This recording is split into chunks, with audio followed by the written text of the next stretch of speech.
Hi, I'm Dr. Jamika, and we are doing our 30 days of radical healing. And today we're going to talk about radical healing during the holidays. I think it's very important to focus on how people can make it through, survive, and make the best of and even thrive during the holiday season. Lots of times people feel pressured to spend time with their family, their loved ones, and sometimes even their friends. Sometimes because it's the end of the year, we've had a long year between, oh my gosh, everything pandemic, work, all the different variants of the pandemic, and people are just tired. So it's really okay to use this time to focus on yourself. So, what I want to do today is focus on some things that you can do to make it through the holidays and to feel better at the end of the holiday season. And today I'm going to give you 4 different things to do that. Make sure you like this video and subscribe to this channel. So, first thing I want to focus on today is self care. I talk about self care in lots of my videos because I think it's very important. And when I think of women of color, especially the ones that I've met with and worked with in therapy, many times that's where we just don't take care of ourselves. We don't take the time to focus on caring for ourselves in a way that gives us balance and in a way that provides us with the energy and motivation to continue. So, what happens is over time, you don't focus on yourself, you focus on everyone else around you. And before you know it, you're at the bottom of the list. You haven't done anything to take care of yourself. And therefore, now you cannot do the things you used to do, which is taking care of people, right? So, try to end this year knowing that self-care needs to be a very important part of your life in 2022. So what are some things you can do during the holidays to focus on self-care? Some of the things that I've talked about in my other videos are things we might easily think of, like sleep, getting enough sleep at night. I'm a person that I'm really big on getting 7 to 8 hours of sleep a night for me. Now I hear people saying that, I only need 4 hours, 5 hours. I don't buy it. I don't really buy it because I think that in order for the brain to regenerate and in order for your muscles and your thoughts to relax, you have to have a certain amount of sleep every night. So I would recommend at least 6 hours of sleep a night for anyone. So getting adequate sleep every night is part of your self-care. Does that mean that you can't also take naps during the day? Sure, go for it. If you have time to take naps, that's even better. Because what we know is that in the United States, we don't focus on taking care of ourselves during the day. If you think about countries like Mexico, where they have a siesta, so an afternoon nap, we don't have things like that. We just believe in work, work, work, work, work. So sleep is very important, and it's very important to your healing, especially as a woman of color. Other things that can be part of your self-care routine, physical activity, so fitness. It's important that you take the time at least 3 to 5 times a week to be engaged in some type of physical activity. Whether you ride a bike, you run, you fitness walk, you just walk. Aerobics, any of those things that can be healing to your body. Because if you work at a desk all day and you sit down, if you're doing virtual meetings all day, you're not moving enough. So it's very important to heal your body by moving. So 3 to 5 times a week, you need to make sure you're engaging in about 45 minutes of exercise a day. It's going to help you sleep better and it's going to help you feel better. So fitness can be a part of your self-care ritual, but also, this is very important, your social activities. So making sure that you spend time with the people you love, however you choose to do it. It doesn't necessarily have to be in person. It can be virtually. It can be on the phone. It can be whatever you feel comfortable with, but you need to make sure that you focus on the people you love and things that make you happy, such as laughing with your friends. I know for me, it makes me very happy to spend time with my friends and catching up and just maybe focusing on what we did when we were younger, those type of things. They're healing. They're healing to your spirit. They make you feel good and they put you in a better place. So these are some of the standard self-care practices that you can engage in order to feel better. But I also want to encourage you to think outside of the box as far as what is healing and what is caring for yourself. Maybe it's sitting down and having a good meal. Maybe it's going on a trip. Maybe travel is something that you really want to do and it's healing and restorative for you. Because at the end of the year right now, we have a couple of weeks left. Well, actually, we have a few days left at the end of the year. I want to make sure that you take the time to review what has been helpful in this year and what has not been helpful in this year. So, what has not been helpful, of course, you want to make sure that you implement those things in 2022. Another very important part, second thing, very important part of radical healing during the holidays is establishing boundaries. So I said before that whether you spend time with your loved ones in person or virtually, it's totally up to you.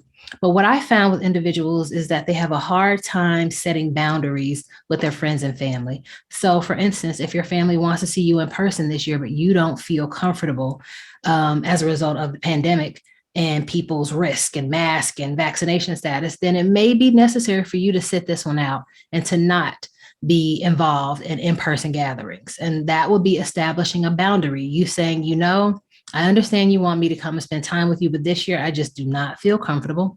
So I'm going to sit this one out and stay home, but I'm open to connecting with you via Zoom, FaceTime, or whatever option you have. So that is one way of establishing a boundary. For other ways of establishing boundaries, it could be like you don't feel like having to deal with anyone during the holidays at all. You are not required to see anyone in person. You are not required to talk on the phone or interact with anyone virtually. This is all up to you. The holiday should be a time where you engage in something that's good for you. So if you choose not to engage with anyone this holiday season and just be off work and watch TV on the couch, that's what you should be doing. So establishing boundaries regarding what you're going to do and what people should expect of you. So another way to look at boundaries is imagine, like, this is a good thing to think about because now with the pandemic, most people have these plexiglass shields in front of them if they have a desk. I know if I go to the nail shop, sometimes they have this plexiglass. Imagine you being surrounded by plexiglass all around you. It's like your plexiglass cage that's around you. Well, this glass cage that's around you is or are your boundaries. This is what you teach people about how to get to you, how not to get to you, what to say to you, what not to say to you. But this is your own little box you created. Yours could be high, your walls could be high, your plexiglass walls could be very low, which means people will step over those walls. People will smash those walls. People will ignore those walls if you have low walls. But if you have healthy boundaries that you have established, then those walls on the plexiglass are going to be high and people will not be able to overcome those, climb it, run, jump over it. No, because they're high, they're clear, and they see them. So imagine that these are your boundaries. These are things you can work on every day, every week, every month about establishing better boundaries. So you have to teach people how to treat you and you have to let them know that, hey, whatever, Wanda says, if Wanda says she's not going, she's not going. And don't keep asking Wanda because she already said she's not going. That's a boundary. When people know that they can't keep pushing and pushing and pushing you and that you will not bend over time, then that is a very clear boundary. It's also what I would consider to be a very healthy boundary. So second thing is establishing boundaries. Third thing is gratitude. What is really healing for women, anybody really, but women of color is it can be healing for you to focus on what you are grateful for, the things that are going well in your life. So this holiday season, everyone can ask themselves, what am I grateful for this holiday season? And what is it that you are grateful for? You can drop those in the comments. I'm interested in hearing about those things. So maybe some of the things that you are grateful for is your family, your immediate family, your extended family. Maybe what you're grateful for is having a roof over your head. Maybe it's having your family. Maybe it's having your health. I'm going to do a later video. Make sure you tune in for that about testimony, radical healing, and how providing a testimony is healing and why. I'm going to talk about some details with that using an example from my own personal life. Make sure you stay tuned for that. So gratitude, what are you grateful for this holiday season? What have you been grateful for this whole year? What has gone well in your life? If you've gone the whole year and have not been sick, that is something that you should definitely be grateful for. If you haven't lost any loved ones, that's something you should be grateful for. So spend some time focusing and thinking about what things this year or this holiday season are you really grateful for and appreciative of in your life? Studies show that the more individuals can be gracious and appreciate the things they have, the more that they kind of spend that energy into being less stressed and less upset about the things that are not going on in their lives.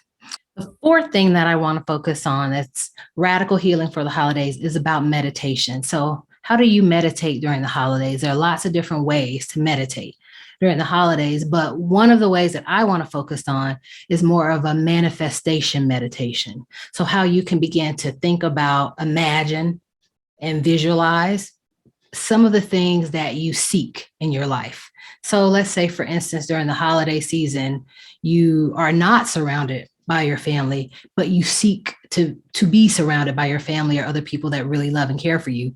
You could begin to meditate and manifest that through your meditation. And there are lots of different ways to do that. One of the ways that I'll tell you about today is one that is very similar to what we use in psychology called guided visualization. It's the art or the practice of visualizing that which you want to accomplish or obtain in the world so that it becomes attracted to you, is a better way to say it, so that it becomes something that is something that the universe will bring into existence, is probably the best way to say it. And there are lots of ways to do this guided visualization, but it involves being able to imagine, hear the type of things that you seek in your life. So whatever that is during the holiday, in the holiday, you could seek a partner, you could seek friends, you could seek wealth, you could seek health, lots of things. You could seek a new home, but you have to be able to first imagine it here. Then the next thing you'd have to do would be to be able to really see it. What does it look like? What are the pictures of it that are here? And maybe pictures of it in real life that you've seen. What does it smell like? If you think about, let's say, a new job, what would that place smell like? What does it sound like? You have to be able to attach a lot of adjectives and descriptors to it to be able to really bring it into your imagination. So when we do that, we are really training our brains to think about goals and things that we really want to put our energies into in ways that make it easier for us to then achieve those. And in my other video, I will be sure to talk about manifestations and meditations. So manifesting meditations. And I want to talk about that regarding radical healing, because I think it's very important. And I don't feel like people understand the concept enough. But I want to make sure you get it, and I will connect it to some other resources that may be helpful to you later. So today I've talked about 4 different things that you can focus on for radical healing during the holidays: self-care, establishing boundaries, gratitude, and then meditation. And remember to stay tuned for my part 2 video that will focus specifically on manifesting and meditations, radical healing for the holidays. We are still in the midst of our 30 days of radical healings. I appreciate you joining me. Be sure to drop comments about what you're grateful for. I'm Dr. Jamika, and join us for other videos.